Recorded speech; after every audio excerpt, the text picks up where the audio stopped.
Welcome back to Kill Count, where we scientifically analyze the fine art of getting absolutely wrecked. And today we're covering The Raid 2, a film that doesn't just break bones, it writes a symphony with them.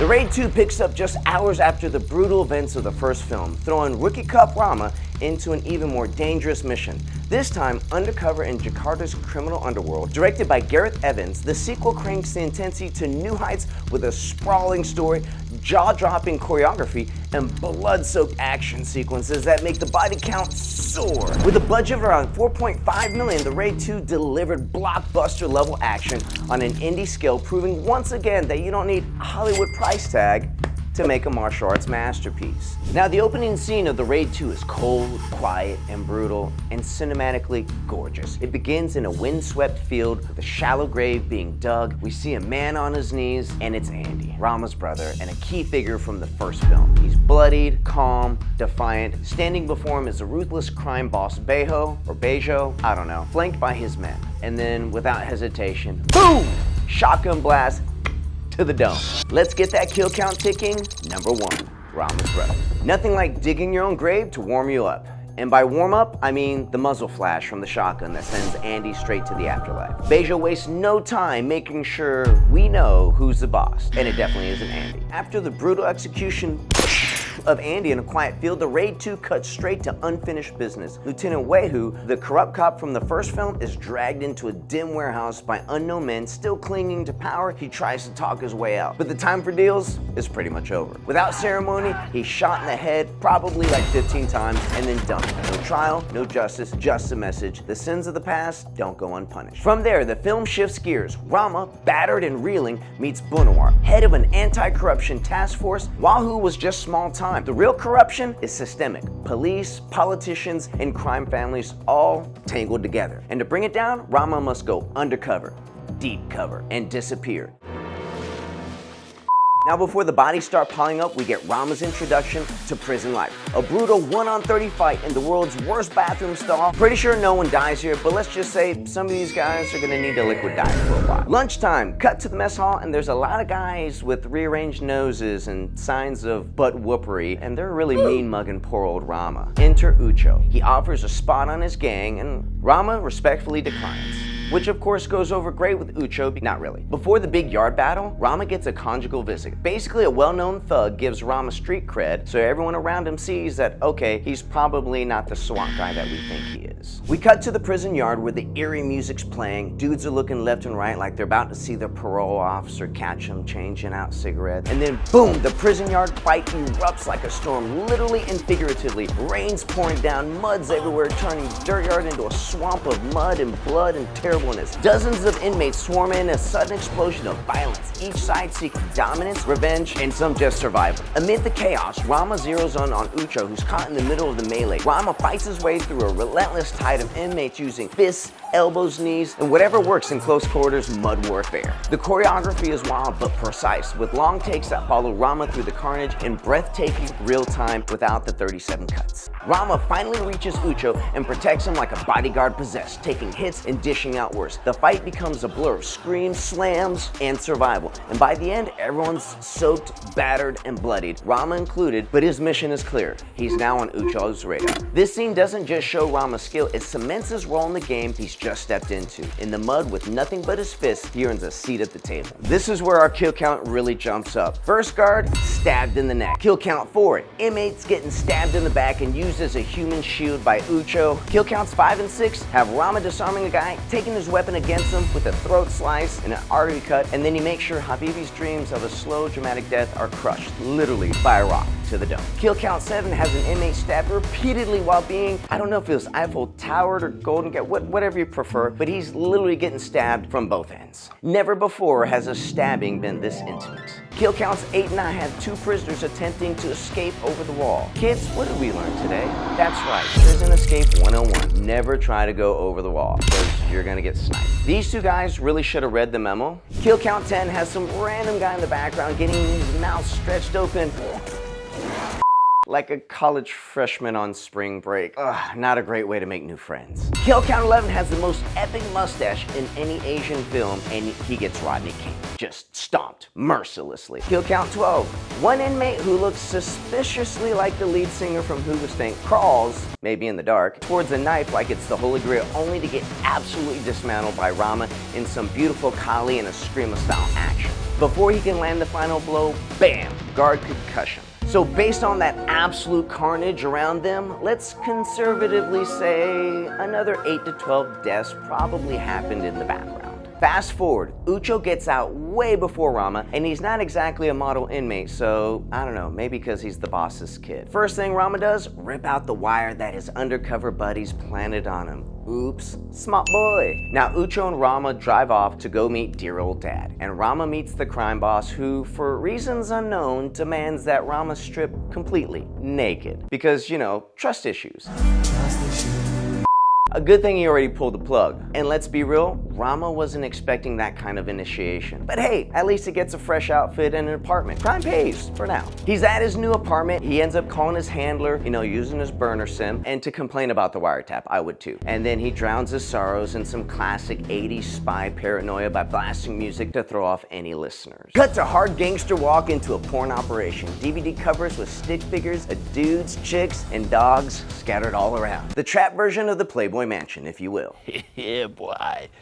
It's time to let them know we're coming out of a Biden economy, and it's time to pay more for running drugs on the side. Oops. While all this is going on, bad guy number one slowly makes a move for the hidden sawed-off, under-the-table shotgun, and Rama spots it using his super cop skills and sees the reflection in a puddle of water. Great cinematography. Rama jumps in, causing henchman one to take out henchman two, blowing his guts out, revealing just how much pad thai he had the night before by splattering all his guts. And this is where we kick off crazy kill streaks and Indonesian butt whippery again. With guns a-blazing, 8 more bad guys get wiped almost instantly. We're already up to 21 dead. Is she still punching that guy in his neck? Never mind, let's get back to the kills. Asian Ron Jeremy decides he's gonna grab his Glock 18 from the safe because, I mean, who doesn't have a Glock 18? And then quickly dispatches 2 of Ucho's henchmen in a hail of bullets. If you've never shot a Glock 18, it's brrrr.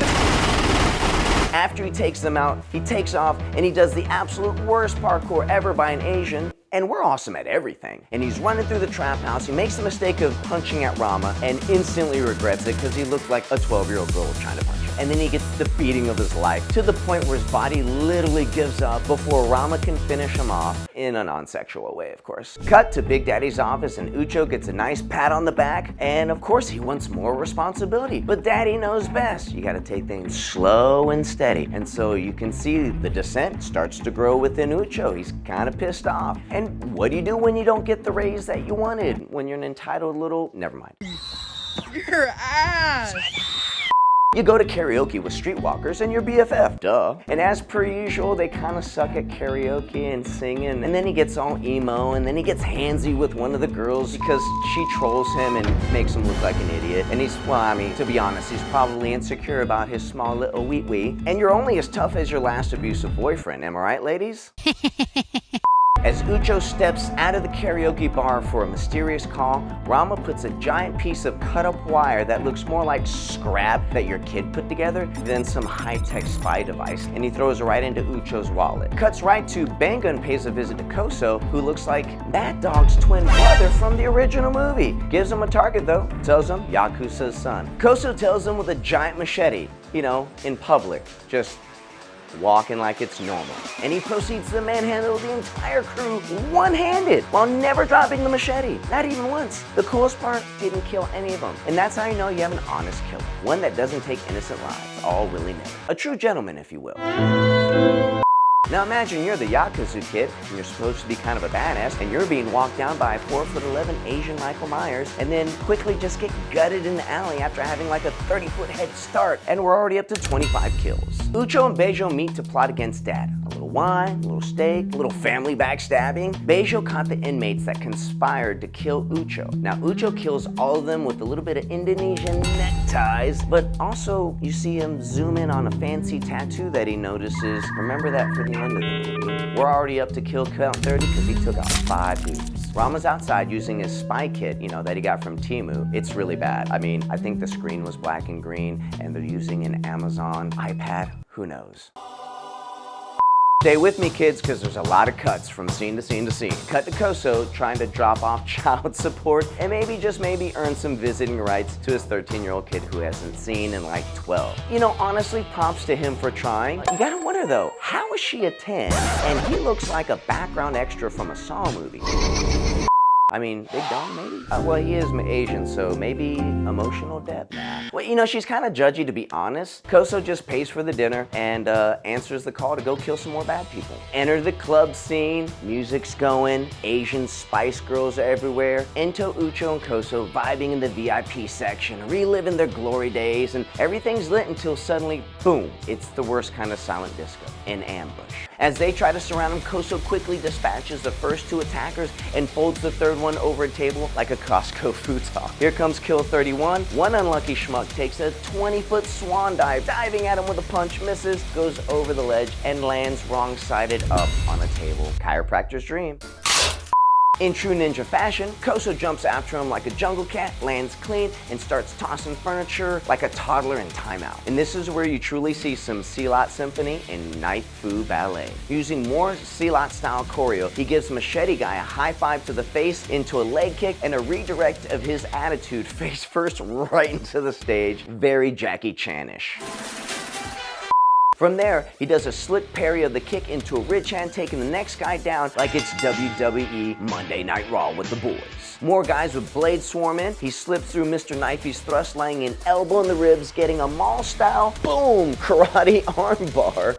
Speaking of Karate Kid, homeboy gets a crane kick to the face right to the leg sweep. That's kind of epic. And then only to run smack into Machete Guy number 2, who's kind of a basic bitch. He literally just fell over as they smack into each other. More parkour while catching a punch, and then judo eating the poor schmuck. Oh, and it also looked like homage to Ip Man with the chain punches to the face after he tosses him, gets the throw, and a bully beatdown. Right into more slick Indo Karate Silat. They really hate it when I call it Karate Silat. Just put that in the comments for him. He gives the guy a solid punch to the balls because nothing says karate like a groin strike. I mean, seriously, give that kid a silver star. Now he fights his way through 3 more ill-equipped losers, really, and almost politely gets stabbed in the chest. Honestly, it looked like he accidentally stabbed him in real life. The way they both looked at the knife and looked at each other, it's like, is that really in my chest? And I think the director was just like, screw it, let's keep it going. Ends up giving him the Shawshank Redemption with a broken Heineken to the throat while getting pummeled by several bat-wielding goons. We're up to 32 now. And then crashing through the door, of course, is Koso cutting up some poor dude who was probably just there valeting for the night and got thrown in the mix. He didn't know what he was getting into. What the fuck am I doing here? Kill count up to 33. Machete Guy number 3 jumps in and he scores a solid cut right across Koso's hammies. I couldn't quite tell, but instantly regrets it because Mad Dog, right? I mean Koso, right? He gets an upper thrust into the armpit, expecting a bleed out, but no time for that. He does a spin slice to the liver. Only to get to the back for some serious back shots. I mean, poking from the rear. I mean, lots of holes. You get the idea. That's number 34. Now, as he slowly dies and prays he doesn't respawn, Koso gets smacked by Stick Boy, eats the second hit with an overhook that only works in the movies, such is the case here, and then decides to play wall ball with Stick Boy's head. Doom, doom, doom. Probably just concussed, he doesn't look like he's dead. Koso goes to brain him and then gets another machete across his belly, but 'tis a flesh wound, then beats Machete Guy to a pulp, yet he's somehow still alive because he was just beating him up. Now, he gets jumped by another guy, uses a reversal to get on top position because Koso ain't no bottom bitch. He double dribbles Broman into a coma. I'm talking he was crossing up.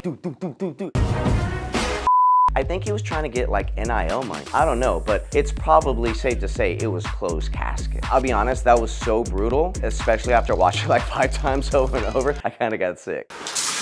Ucho emerges, but not as a savior or a friend, and his shorter haired nemesis cousin lookalike is standing before him like Judgment Day. Cue the introspection again, and lovely classical score as he stumbles headfirst towards death by way of double karambit meets ninja foodie. And I swear to God, the new bad guy looks like Manny Pacquiao. Also, the prolonged bleed out scene was a really nice touch. We're at 36 on the kill count. Time to start a war. We're gonna fast forward to Ucho and Dad having it out over Koso's death. You know, the one that Ucho organized secretly. He throws another rich boy tantrum and ends up pimp slapping Rama for giving his unsolicited advice. Do you see that, keyboard warriors? No one cares about your unsolicited advice. Keep it to yourself. So at this point, Ucho's ready. He calls up Gimpy and gives him a friendly signal to go ahead and start war. Gimpy strolls over to his League of Villains to greenlight basically Operation War Crimes, consisting of, 4 stereotypical looking Asians, tough, they probably know Kung Fu, and the lead singer of Hoobastank again, and some hot chick. I think she's got her face covered. She looks like something right out of Crazy Rich Asians, except mute, but definitely crazy, especially with hammers. Stay with me because we're gonna bounce around 3 different timelines like your ADHD 8-year-old without his Ritalin at the trampoline park.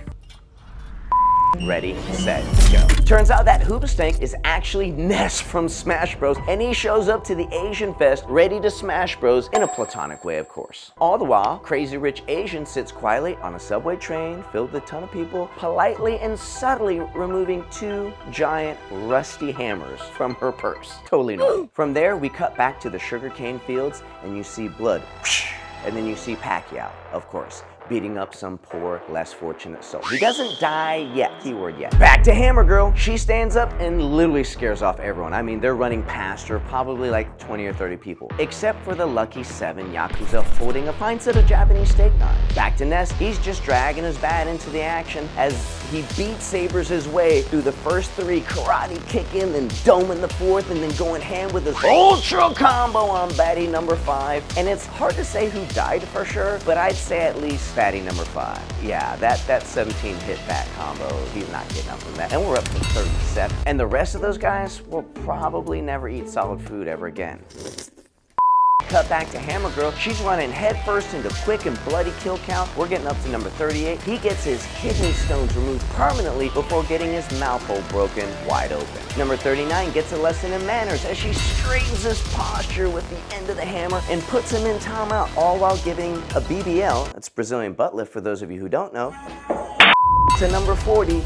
Right up the back, and then goes right back to 39 because he isn't quite dead yet, but soon will be with some hammer time right to the face. Now we pitch it back to Ness as he's going full Rodney King, leaving a trail of motionless bodies. My count, he's like 2 for 5 in the kill count, getting us to like 42. Finally, we get back to Pacquiao, and the guy that's been crawling for like an hour, it feels like. They drag him over to what looks like Rama's brother's grave spot, and they cut away, leaving us wanting closure. Okay, they kill him with a pickaxe, like Minecraft, but without the meat to put in the storage, you hope. In the late 2000s, movies were cutting from one scene into the next very artfully and skillfully. They did it like in the Saw movies, where like if somebody got killed, that kill would go into the next scene but with some different context. So when Mr. Pickaxe gets his brain tickled, the blood from that scene pours down immediately into Hammer Girl going crazy ex-girlfriend into the top of Yakuza's head. We're at number 44. Doesn't stop there. Number 45 doesn't fare any better. He gets his legs bashed in, ribs reassigned, and spine-adjusted Sub-Zero style finish him. 46 catches some hot Asian thigh around his neck, only to get his hopes and head crushed with a hammer. Swipe left.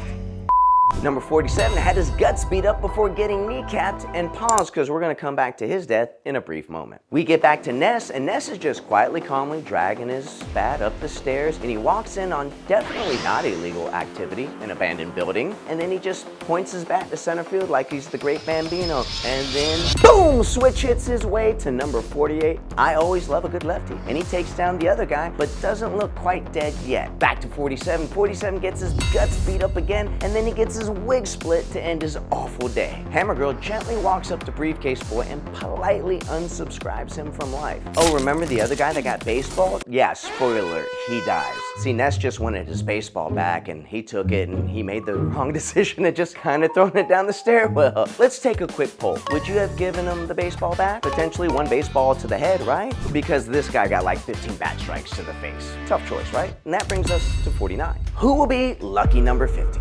Guess who finally decided to jump in the fun? That's right, you guessed it, your boy Rama. He's chasing down the bad guys, and he's got to get to a cab. The cab driver, he's gonna be number 50. So Rama gets surrounded by like 11 men with long poles. You know, kind of like incoming freshmen on orientation day on their first day of college. It's kind of weird. Weird.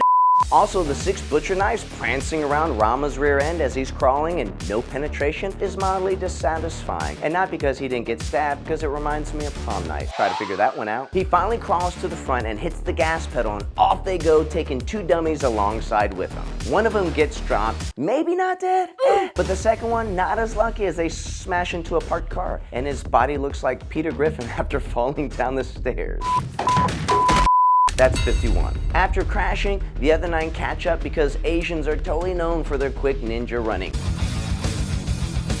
Rama gets chased down and he's surrounded inside of a tea shop. And this is where number 52 leaps to his own death because he jumps in with the knife only to get it redirected and jammed back into his neck while he's still holding on to it, only to be used again to kill his buddy, getting number 53, which I had to watch like 3 times to see how the hell they did it. It was really impressive choreography. Speaking of impressive, his swan dive gets a solid 6.8 out of 10. Rama goes Jackie Chan with a chair prop, flipping a guy, Ryu sweeping number 52 in a leg lock and jams a broken bottle into said leg, which he obviously dies from, probably an infection. And then he bottle stabs another in the chest, number 55, goes full on Asian stir fry with Uncle Raja, number 56. He didn't clean his rice, dirty rice turn you into dirty cop. Asian joke in 3, 2, 1. A Chinaman, a Jap, and an Indonesian walk into a bar. In this case, it's all 3 Asian warlord gangs trying to get along. And the best is when the Asian mediator speaks with a thick white country accent. Maybe you know. Note to self, watch the subbed version, never the dubbed version. It's so bad. Back at the penthouse, Rama tends to his wounds with what looks like whiskey and Vicodin. Again, that was like a Thursday night. He puts a call into HR only to be denied and be told, suck it up, and then gets yelled at by a supervisor. Someone's not getting a positive review this quarter. Now, after the 3 gang lords talk it out, Ucho gets his ass whooped by his pops. I'm talking bitch slap left and right. And when the League of Asians stroll in to show Dad who's the boss now, and it ain't Tony Danza, Ucho does in his old man with the revolver of all damn things. In the face, number 57. And then he shoots Ika in the leg. Always a mistake. Just kill him. They always end up coming back. Now, Rama runs in and saves Ika, and he does the hobble through the back door. Cue up the first fight between him and Pacquiao. Using a serious blend of Silat, Wing Chun, and traditional Muay Thai in the choreography, Pacquiao gets the best of them in round 1. But of course he is, you gotta build it up, right? As a dude, you have to rewatch that fight scene like 3 more times because number 1, it's super badass, and number 2, to fully appreciate what just transpired. Instead of shooting Rama and killing him, you know, the smart way, like a smart villain, okay, they carry him to the car to get rid of him. Surprise, Ika's hiding there too, and he decides to pick a fight with 3 cars, igniting a serious game of Indonesian whack-a-mole inside Rama's car, causing them to run into the side of a large truck, and then boom, number 58 punched his ticket by smashing his head into the window. That was really a bad kill, but hey, sometimes you just get the sucky death. Now, Ika is tangled up in a bumper car battle that sends 59 racing to his death, Dukes of Hazzard style, flipping, tumbling into a building, and then of course the building collapses. No chance of survival. With the cars left, there's more grinding and then a pit maneuver that gets them tip to tip with heavy eye contact, only to get okey-doked into the concrete and number 60 on our kill count. Meanwhile, Rama continues his 4-way with leather belts, choking, a little bit of hair pulling, and the occasional headbutt. We're talking about a fight scene, guys. More baddies on 4 wheels catch up with Ika, looking like an episode of the A-Team, just sitting on the windowsill with a shotgun, missing every single shot. Nobody dies. Just like the A-Team. Huh? Not to be outdone, motorcycle bad guy pulls up with an Uzi and mag dumps the entire way as he's driving, and then magically runs out by the time he's literally side by side with Ika. Oops, bad Asian math there. It gets better though, because Ika grabs one of the baddest guns of all time. Turns out it's the full auto Beretta 93R, and brains the biker right through his helmet. A solid 61st kill. Rama, still fighting over rights to see who gets to change the radio station, manages to kick number 62 out the window as he then gets taken out by a car door left open. Kids, always close the door behind you when exiting a vehicle. You might kill somebody. Now, Ika reloads, and he's taking down number 63 and 64 at the same time with his 93R. What was weird is like they were giving each other some crazy eye contact, and the guy with the shotgun just kept looking at it like he didn't know what to do with it. More backseat shenanigans lead to Rama exiting the back of the SUV just before it smashes into a large truck, and I'm calling that 65 and 66 because poor health insurance, right? There's no way that EMT response time is gonna make it there to help them get to the hospital. Oh, call an ambulance! And that's where you see Ika and Rama ride off into the slums. This is where Ika confessed he's also deep cover and there's no end to the corruption, while also bleeding out. He's number 67. The commish, dead. Number 68, dead before dessert. Bunch of savages in this town. Rama then has a heart-to-heart with his boss and decides it's time to go crash a party. So he goes crashing through Beijo's HQ, Gimpy, and running over someone in the process. But I actually don't think he died. Sure as hell looked like it hurt though. He then does a little Tokyo drift to knock down 2 more baddies, and then finally 69 gets smashed through a brick wall. Definitely scat. Now in this warehouse battle, a lot more background and props used to great effect. Everything from car doors, pallets, hell even water jugs. Very reminiscent of Jackie Chan flicks from the 80s and 90s. This warehouse scene captures the essence of true martial arts action movies. Okay, real quick, on to number 70. He catches an elbow to the throat and then gets knocked headfirst into metal stairs and then bounces off headfirst into the concrete. There's no way he didn't die. And really, like, that had to suck for the stunt guy. And by my count, there's probably just 1 death in this scene, but he beat up like 24 other dudes. The pacing of the fight action and choreo was pretty spectacular, and the camera angles hide the other stuntmen so well, it doesn't look like, 20 dudes just standing in line to fight one at a time. We find Ucho washing up after a long day of backstabbing and killing family and friends. He finds a mysterious wire in his wallet. After washing up, Reza and Beijo are talking business when Beijo's alerted to Rama escaping. Oops, shoulda shot him. Ucho sees a matching tattoo on Beijo, the one he saw earlier on the guy that he killed, and he's probably having some serious murderous thoughts about that, right? Enter Hallway of Doom Part 3. Rama and his hallway fight scenes, always a good time, like your mom. Not the mama.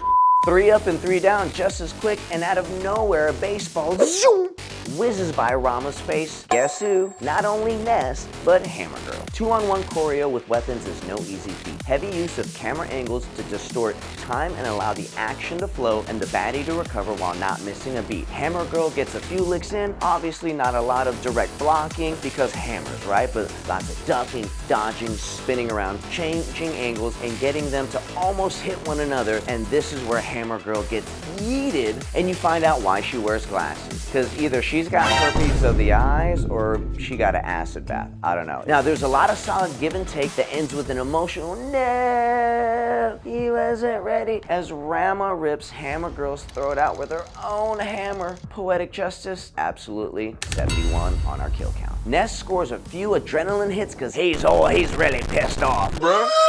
And he tries to send Rama's face into the upper decks for taking out his BFF. He sweeps Rama only to get reversed and then brained by his own bat. Oh. Again, cool transition right into the next shot where the room spins around and now all we see is like the bat sticking to his face. That's kind of gross to see a bat sticking to somebody's face. Yeah, that's number 72. From Hallway of Doom to Hell's Kitchen, where Pacquiao is Asian Chef Gordon and Rama is the basic line cook. Now the cool part, they square up like it's Saturday morning Kung Fu theater and trade a series of strikes and traps and a lot of giving of nods of respect, and then switching to fast-paced footwork, kicks, and semi-acrobatic moves, right back into fists of fury, and then lots of movements. They use that movement across the kitchen, setting up a huge kick combo, sending Pacquiao over the counters. Now the entire time you see this beautiful wine rack in the back, you're just hoping it all gets smashed. Rama, finally gaining the upper hand, is now getting the best of Pacquiao. In most of the exchanges, they do a great job of not making either fighter untouchable, and then of course the giant wine racks. They did not disappoint, except a little bit, so they crashed through the doors more than they did into the wing. I'm not sure why. Maybe the director didn't want to deal with that entire mess. But it allows you, the viewer, to keep guessing as to how it's going to end. And of course, in true bad guy fashion, Packy pulls out surprise karambits because he's losing.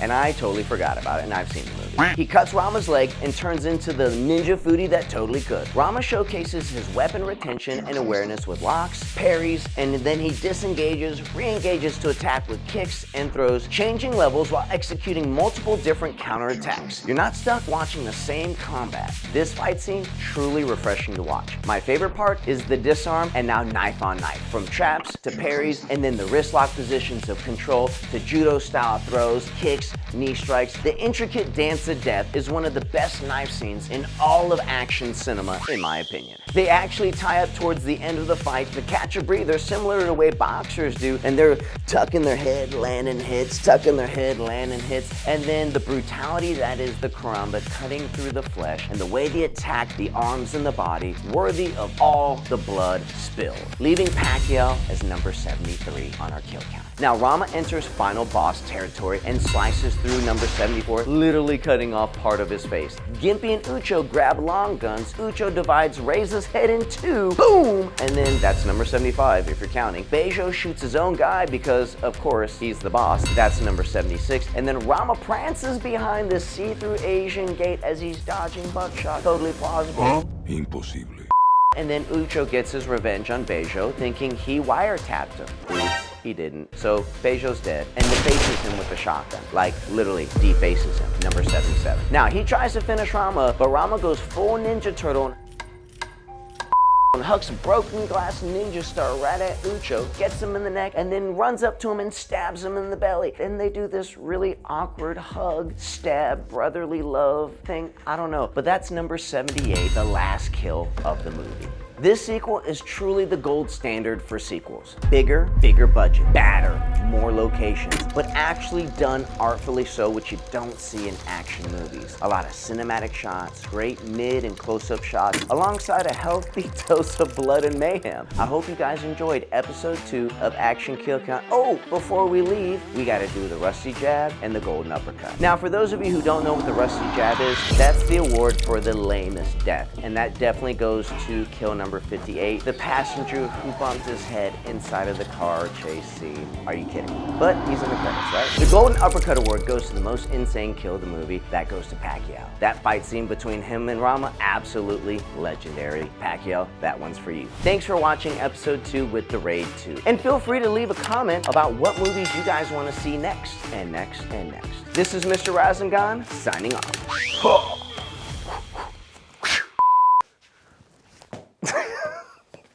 And this is why I do karate and not baseball.